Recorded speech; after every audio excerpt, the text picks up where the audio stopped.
Assalamualaikum dan salam sejahtera. Anak sekalian, jumpa kembali ya dengan pelajaran PPKN tentunya. Kali ini kita akan berbicara masih di bab 1 tentang hubungan struktural dan fungsional antara pemerintah pusat dan pemerintah daerah.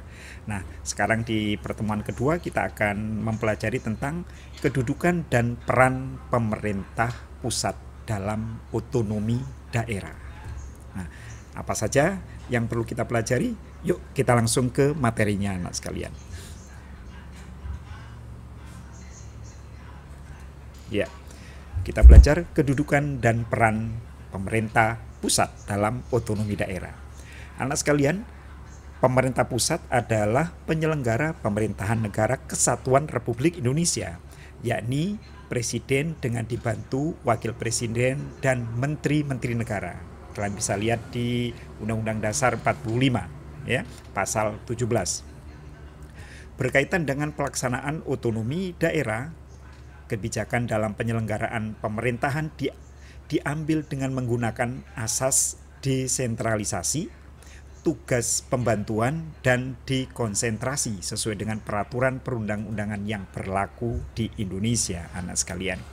Ya, maksudnya karena Indonesia ini adalah negara dengan bentuk negaranya kesatuan, di dalam negara Indonesia tidak ada negara lain.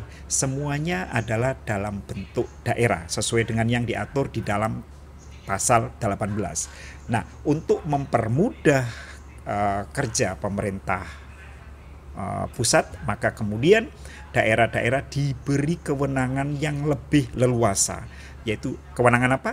Kewenangan untuk mengurus daerahnya masing-masing berdasarkan kemampuan, ya, kemauan dan karakteristik masing-masing daerah. Kita lanjutkan. Kita pelajari sekarang asas-asas di dalam otonomi daerah, anak sekalian. Ada 3. Yang pertama adalah asas desentralisasi. Apa itu? Perhatikan.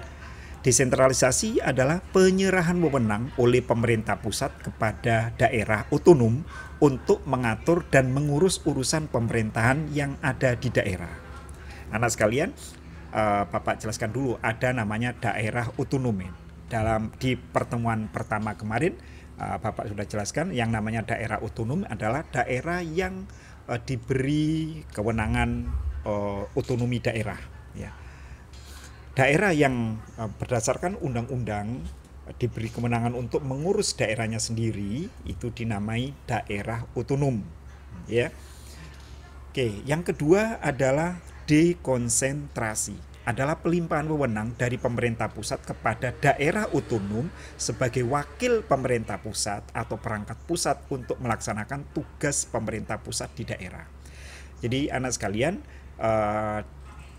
pemerintah daerah dalam hal ini adalah provinsi, di samping dia memiliki kewenangan untuk mengurus daerahnya sendiri, daerah ini juga merupakan wakil pemerintah pusat yang ada di daerah. Sehingga di samping dia melaksanakan otonomi daerah, mengurus daerahnya sendiri, dia juga melaksanakan apa saja yang menjadi keperluan pemerintah pusat di daerah. Atau dia juga menjadi wakil pemerintah pusat di daerah, melaksanakan apa saja yang menjadi program, ya, kewenangan pemerintah pusat di daerah. Dengan kata lain, dekonsentrasi adalah perpanjangan tangan pemerintah pusat di daerah, anak sekalian, ya. Dan yang ketiga adalah tugas pembantuan, adalah penugasan dari pemerintah pusat kepada daerah dan atau desa, dari pemerintah provinsi kepada kabupaten dan atau desa, serta dari pemerintah kabupaten kota kepada desa untuk melaksanakan tugas tertentu dengan kewajiban melaporkan dan mempertanggungjawabkan pelaksanaannya. Jadi maksudnya anak sekalian, tugas pembantuan ini difokuskan kepada desa. Jadi desa itu akan melaksanakan apa yang menjadi ketentuan provinsi, juga apa yang menjadi ketentuan pemerintah pusat, apa yang menjadi ketentuan pemerintah kabupaten, kota yang ada di desa. Jadi desa tinggal melaksanakan saja program-program yang sudah ditetapkan oleh pemerintah pusat, pemerintah daerah provinsi, daerah kabupaten kota yang ada di desa itu.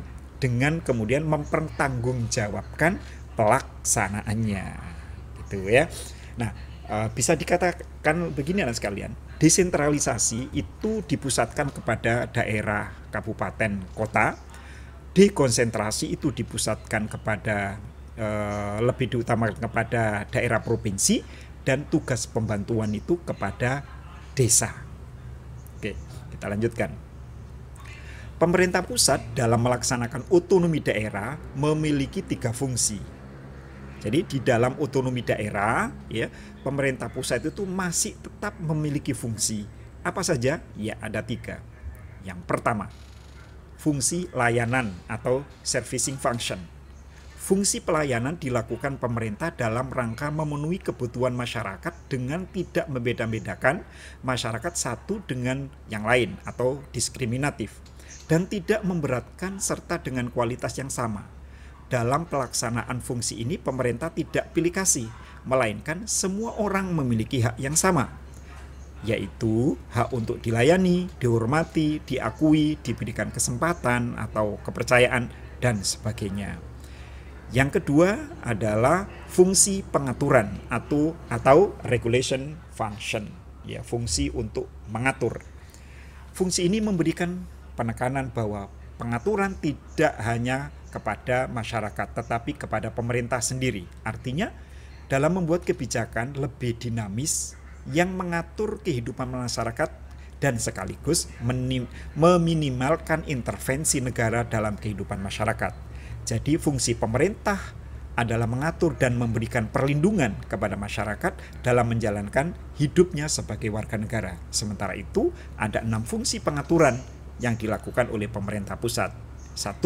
Menyediakan infrastruktur ekonomi, ya, menyediakan sarana dan prasarana ekonomi. Yang kedua, menyediakan barang dan jasa secara kolektif, secara bersama-sama. Yang ketiga, menjembatani konflik dalam masyarakat. Jadi kalau di dalam masyarakat terjadi konflik, ya, konflik antar suku, konflik antar agama, konflik antar kelompok, ya, maka pemerintah wajib menjembataninya. Yang keempat, menjaga kompetisi dalam kegiatan ekonomi. Ya, tidak dielakkan anak sekalian bahwa di dalam perekonomian tentu ada persaingan, ada kompetisi. Nah, ini pemerintah harus menjaga jangan sampai terjadi persaingan yang free fight seperti di negara-negara liberal atau persaingan bebas yang menyebabkan yang kecil, ya, akan dengan mudah dikalahkan oleh yang besar. Nah, pemerintah harus menjaga ini. Bagaimana UMKM, usaha kecil menengah bisa hidup dan usaha besar juga bisa hidup di ranahnya, di levelnya masing-masing. Yang kelima, menjamin akses minimal setiap individu kepada barang dan jasa. Dan yang keenam, menjaga stabilitas ekonomi. Jangan sampai terjadi gejolak, ya.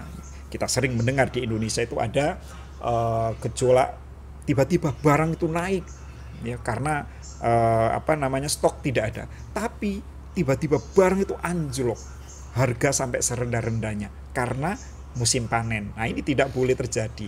Ini adalah tugas pemerintah untuk menjaga stabilitas harga pangan, ya, di Indonesia. Kita lanjut. Yang ketiga, fungsi pemberdayaan. Fungsi ini dijalankan pemerintah dalam rangka memberdayakan masyarakat dengan tujuan agar masyarakat tahu, menyadari diri, dan mampu memilih alternatif yang baik untuk mengatasi atau menyelesaikan persoalan yang dihadapinya.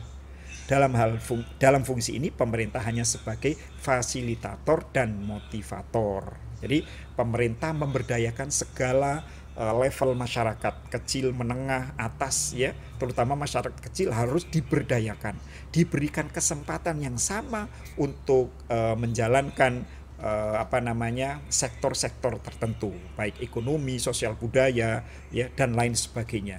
Dan pemerintah wajib memberikan fasilitas, ya, memberikan jembatan bagi rakyat yang ingin melakukan sesuatu, dan juga memberikan motivasi, ya, memberikan semangat kepada rakyat. Ayo, ya, rakyat, kamu pasti bisa.